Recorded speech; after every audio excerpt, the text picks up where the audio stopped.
Welcome to You Are the Medicine. My name is Jeremiah Agnew. This podcast is a space where we explore the art of healing, transformation, and vitality. I sit down with healers, catalysts, and scientists from around the world to reveal how we can optimize our health and grow into wholeness. Because here's the truth. Healing isn't just for the few, it's for all of us. And it's about discovering the modalities that resonate with our unique journey. Let's go. We are really excited to be partnering with the Conscious Health Summit, a gathering of heart-led catalysts bringing ancient wisdom and modern science to our lives. Discover the true meaning of holistic health in Lisbon on the 2nd and 3rd of May, where 1,800 health seekers, 60 speakers and facilitators will share with you the tools, the tips, and the secrets for optimal living.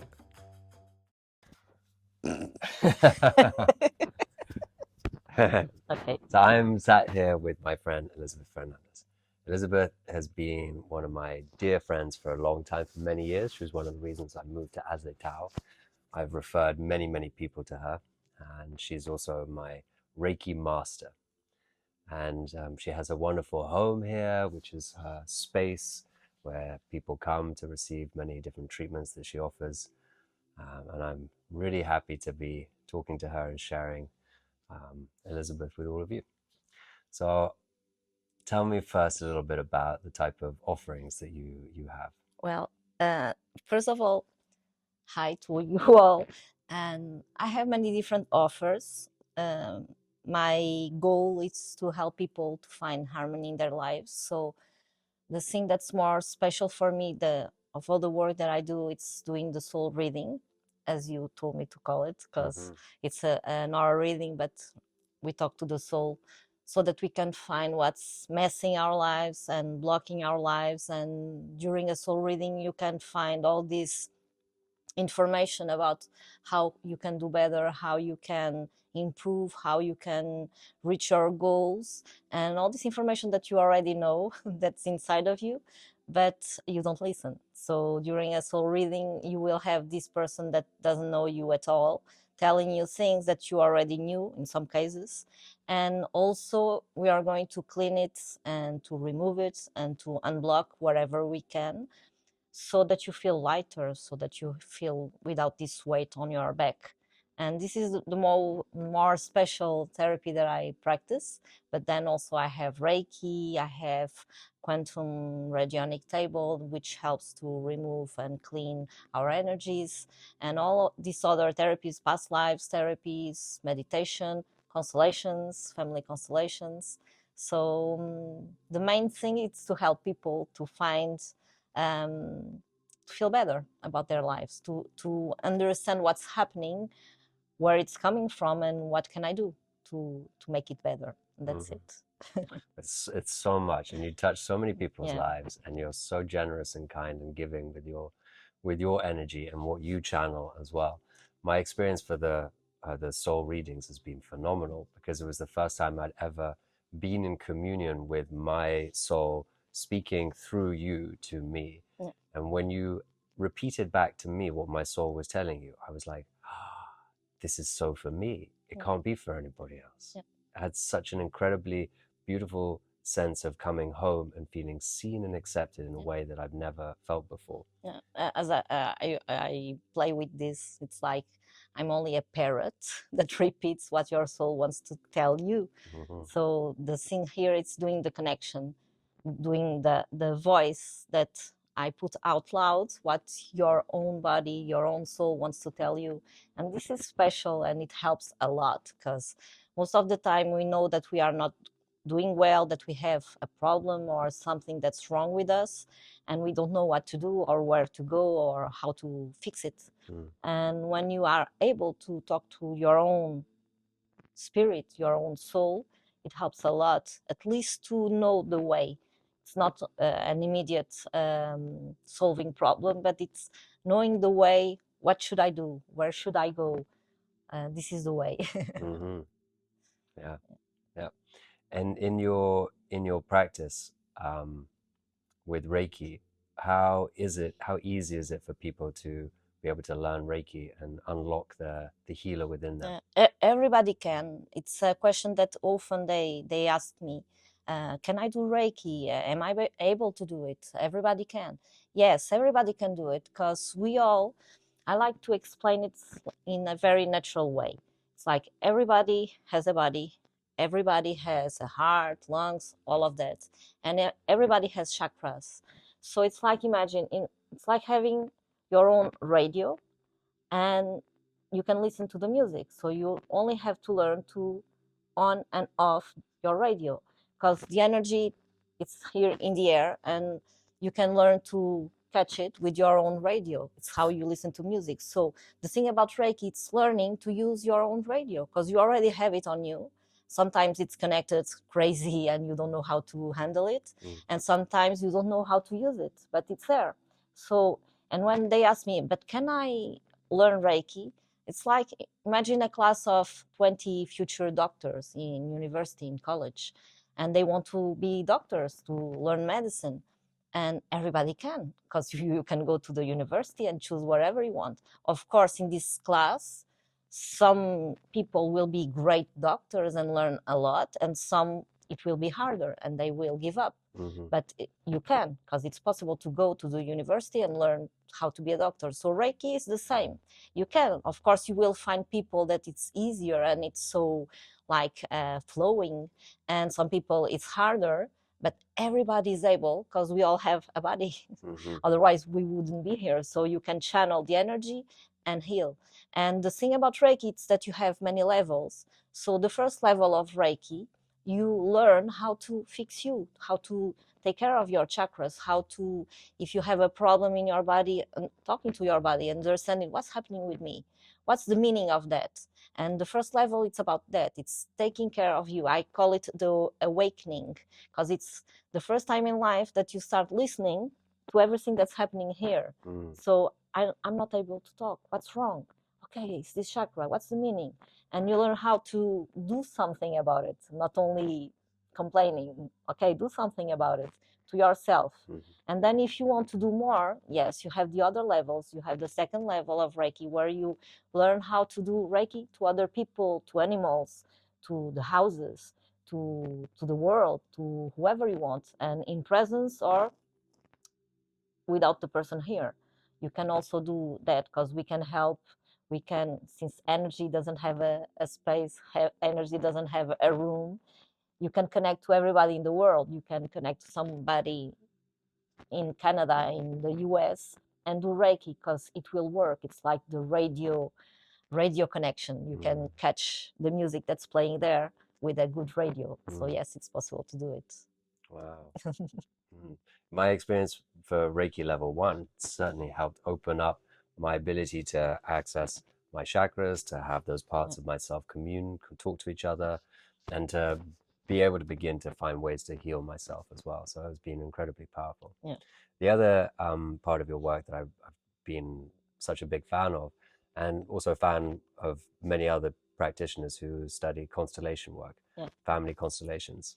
So this for me is magical, because it is. what happens within a group of people who come together, who enact a situation that might be happening in one's life if one is the focus of the attention for the group. Suddenly everybody drops into a character that is not necessarily theirs. They kind of embody the people that they're representing, and great healing can happen through this. Yes, because again, the energy, it's in the air. And once we are in a room all together to do something together, we are creating this energy around us, and we are all connected. So when we do a constellation and somebody is the focus, all this energy is in the air. So we all that are there, it's possible for us to catch this energy and feel it. And the magic about constellations, it's that sometimes, again, we don't know what's happening, but we have something on us that's wrong, and we don't know why.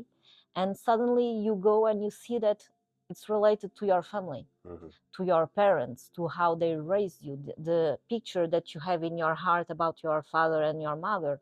Sometimes people tell me, oh, but I'm such a good friend, I love my parents. It's not about how much you love them or how much they love you. It's about how you look at your parents when you were a kid and how they raised you, and all this information that creates sometimes wounds on you. And I'm only talking about your parents, but also grandparents and grand and ancestors. And all of these can mess our lives, because sometimes we repeat what our great grandfather did in the past. We repeat the history. It's like, I like to use a informatic language. Imagine what your great grandfather did in a war, for example, and he has wounds in his heart because he killed people, for example. And all of this, it's there, and he dies. But the information is not lost. It's there and goes to the cloud, like the iPhone. Right. And it stays there, and it will travel along all the generations. And sometimes it goes to all the generations, and somebody will grab the cloud and suffer from it somehow in a new life. It won't kill people, but maybe a depression, maybe the relationship with bosses, maybe with authority, maybe feeling guilty about something because the great grandfather killed. So, and sometimes it goes to all the generations, and sometimes it jumps from two generations, three generations, and until somebody will be brave enough to take this cloud and heal it. And we can do this in a constellation.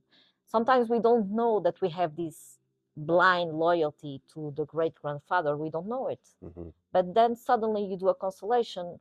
Oh, I feel anxiety and I had this depression. I don't know what's happening to me.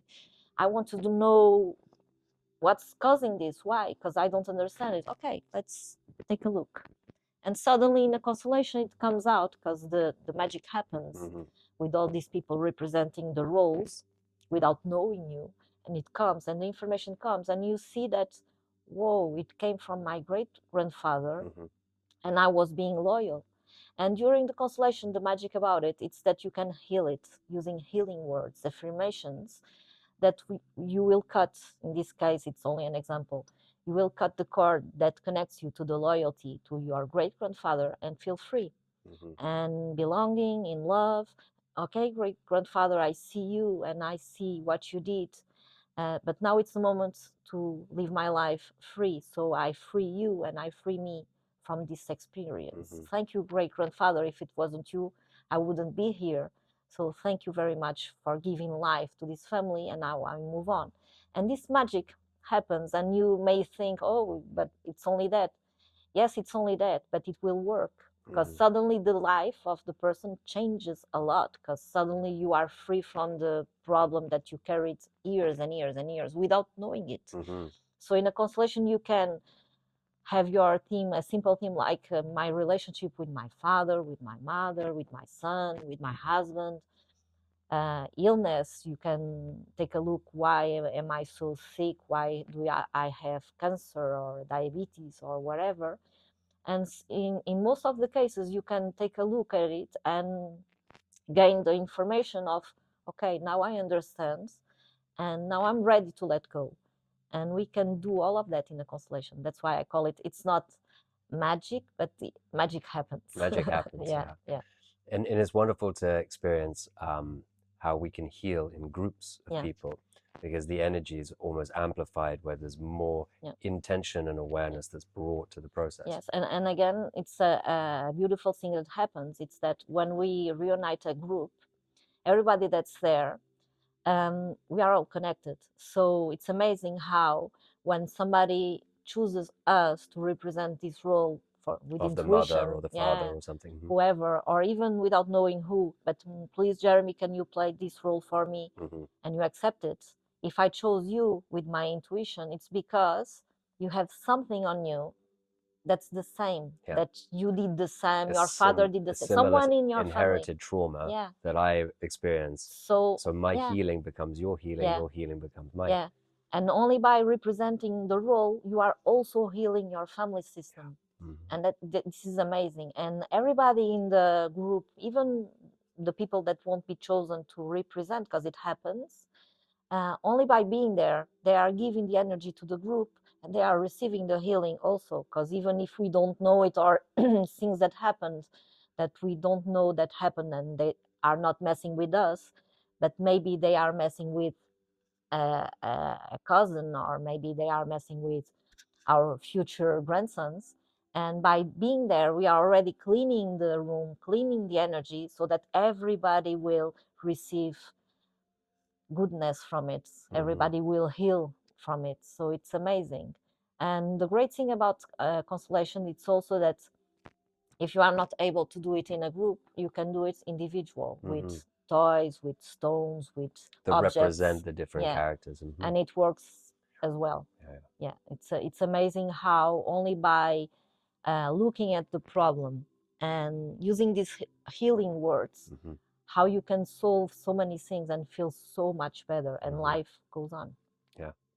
We did a wonderful ceremony together, and one of our friends was representing me in the group and was rolling around like saying Indiana Jones and then throwing ninja stars, and just was embodying me. It was hilarious to see myself being played out by somebody who was channeling my spirit.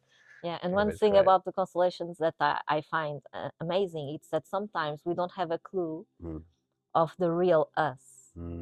So it's amazing when we look, there's somebody in the constellation representing us, and we don't know yet who it is, because I like to make it in a blind way, that you don't know immediately who is who. And then suddenly you have this someone playing you, and you look at it and you say, oh, but I'm not like that. But the representation, it's the soul. It's the soul representation, because the other person doesn't know you and doesn't know who's playing. And what comes out, it's the truth. It's the inner you. It's your soul saying. It's your essence, right? Yeah, so sometimes we have people that they are so playful in the real life, and then suddenly you see someone with a depression there because the soul is so hurting. And the other way around, sometimes you have someone that in the real life it's so serious and you don't see it laugh, and then suddenly in the constellation it dances and sings and so happy. So it's amazing to be able to look at you by other people's language and see the truth that's there, that it's there. So it's amazing. That's beautiful work. And Jeremy, it's Indiana Jones. Yeah. Ninja stars. This podcast is called You Are the Medicine, because of the sacred trinity of you are the medicine, love is the medicine, you are love. And so as a result, I'd like to ask all my guests if there's something that you could share with them that they could take away with and practice themselves that would support them in their life, or show them a new tool or technique. Tell me, let me think for a minute. So, well, one of the things that's